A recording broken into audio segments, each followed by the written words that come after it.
What is up, movie viewers? Dena Views and Reviews here, asking what you watching. Today I am watching Origin. This movie stars Aunjanue, Ellis-Taylor, John Bernthal, Vera Farmiga, Niecy, Nash, Audra, McDonald, Blair, Underwood, and Nick Offerman. It is written, directed, and produced by DuVernay, and it is also produced by Paul Garnes. Now, Origin is a 2023 movie that is based on author Isabel Wilkerson's inscriptions from her book called Caste, The Origins of Our Discontents.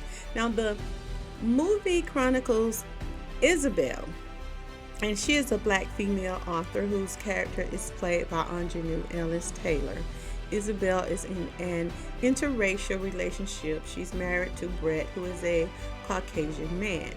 Right off, Isabel and Brett are showing visiting an assisted living facility for Isabella's mom, Ruby.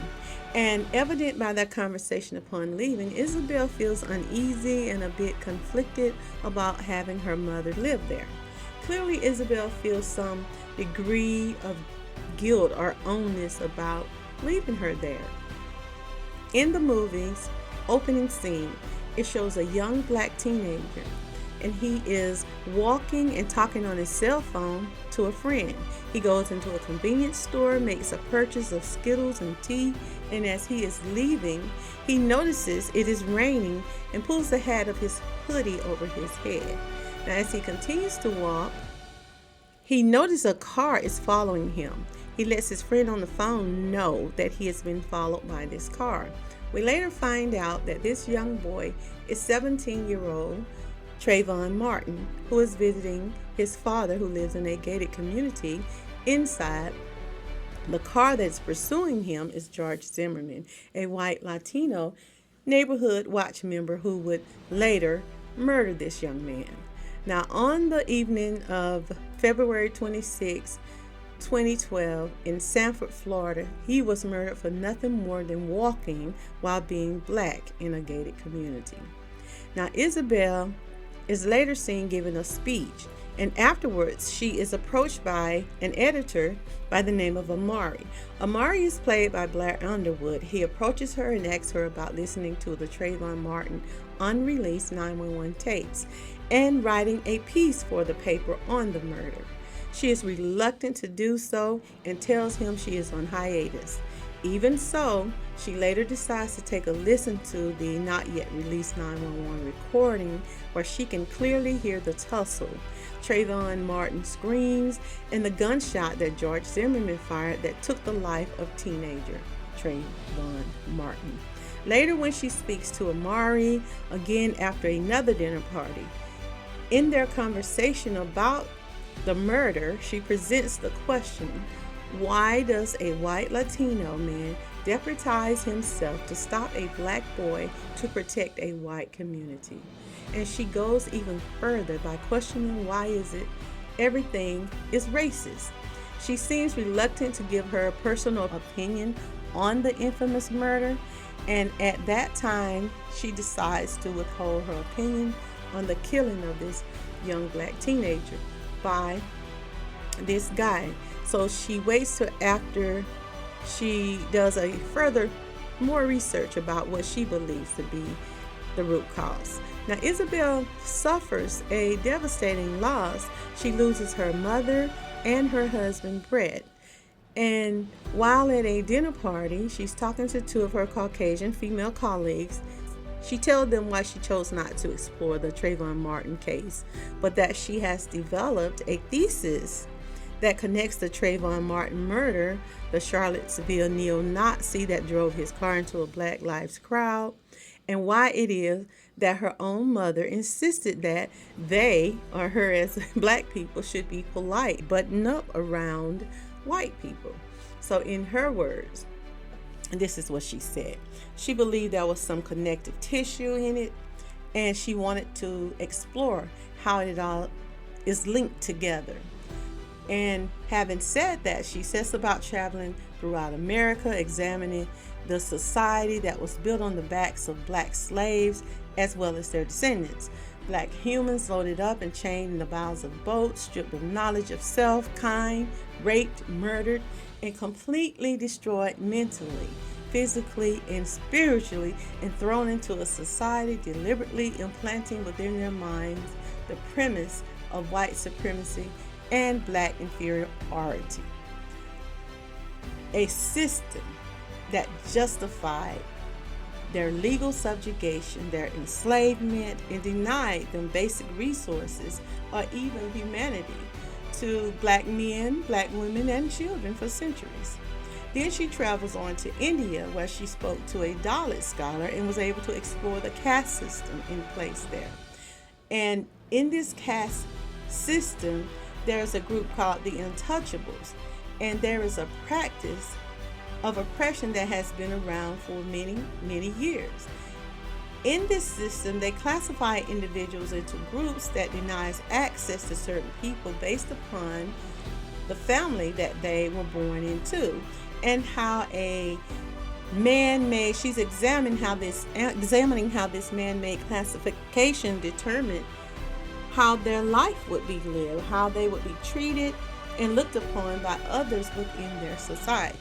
She also visited Germany, where she researched the Nazis and its vast hierarchy that was based on the belief in German racial superiority, how its party emphasized the disparity of individuals and races of people and the right of the strong to rule over the weak, and how setting up the framework to a euthanasia program that was aimed at ridding the society of what they deemed to be incurably ill, physically and mentally disabled people, elderly people, or emotionally distraught people. They were structuring what led to the Holocaust.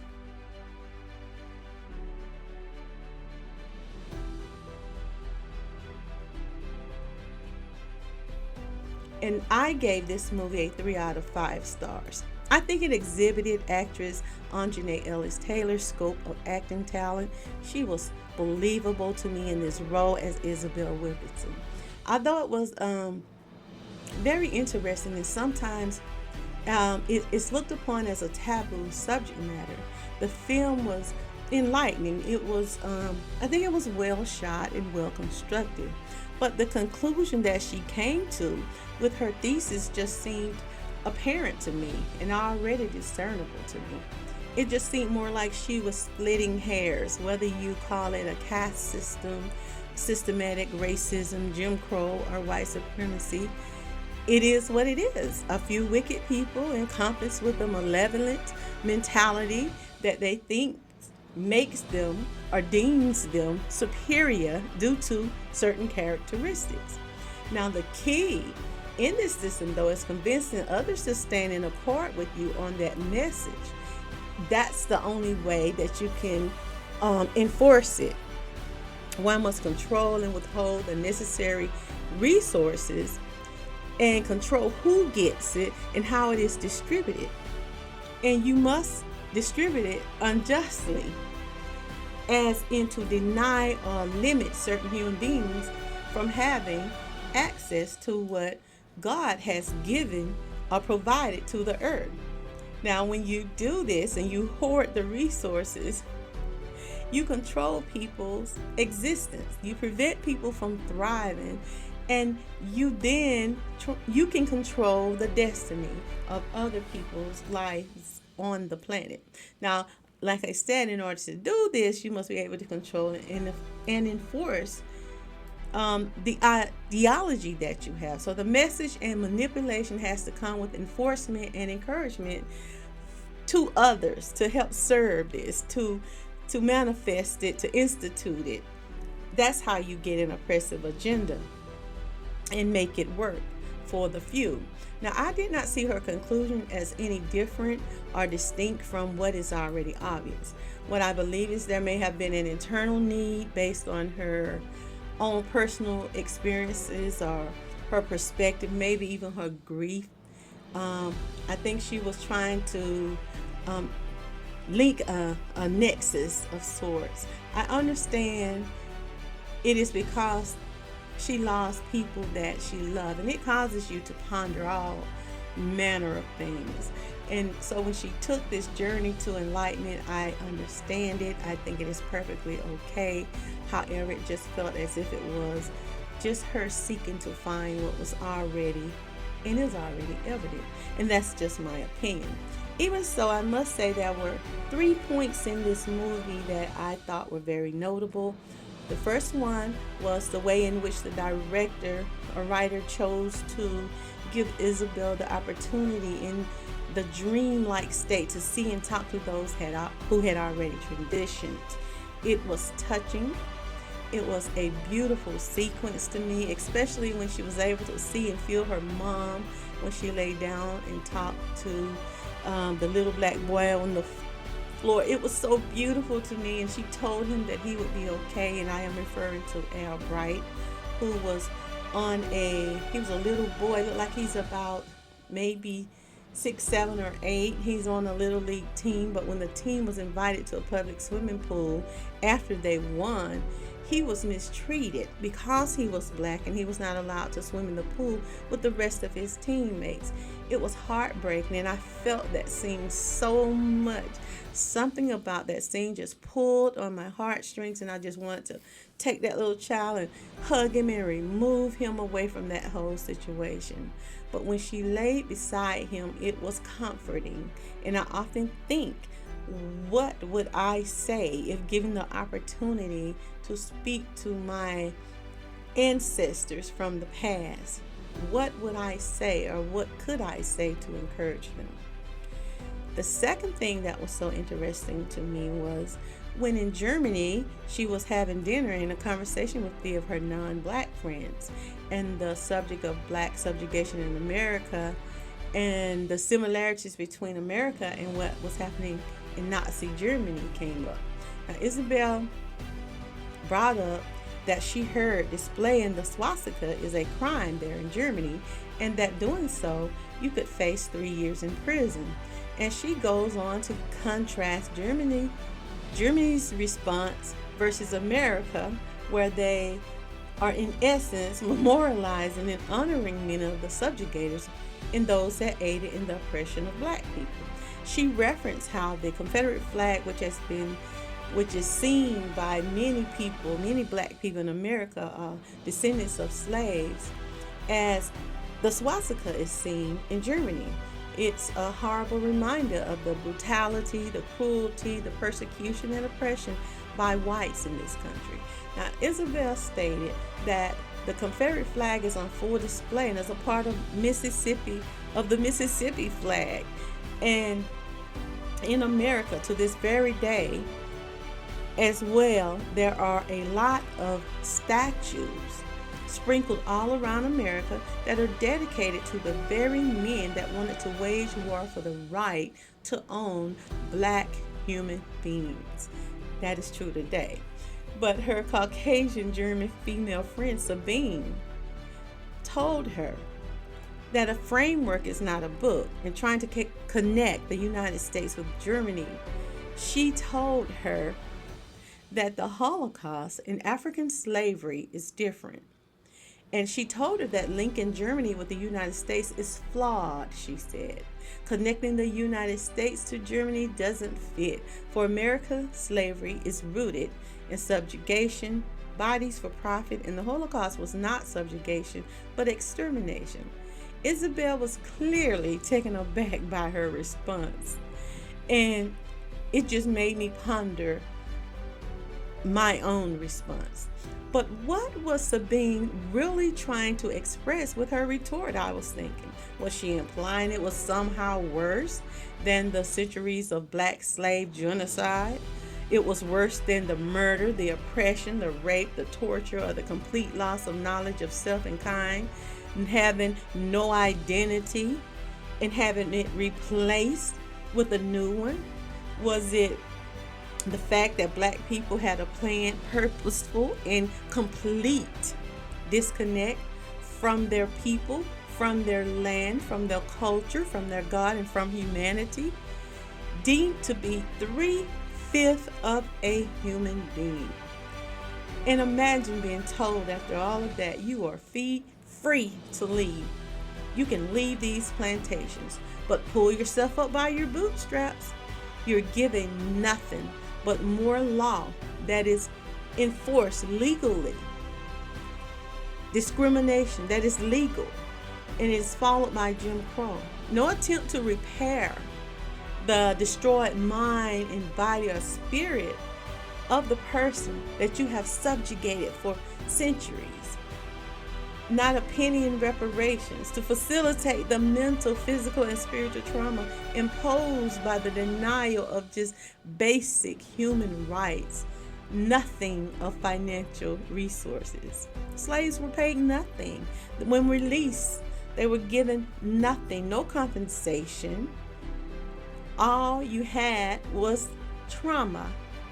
Trauma to be passed down from generation to generation, while the white supremacists use your black bodies to profit and continue to pass generational wealth down to their descendants. No compassion or mercy wrapped in compensation geared toward repairing the slaves nor the slave descendants. There were no reparations, absolutely nothing.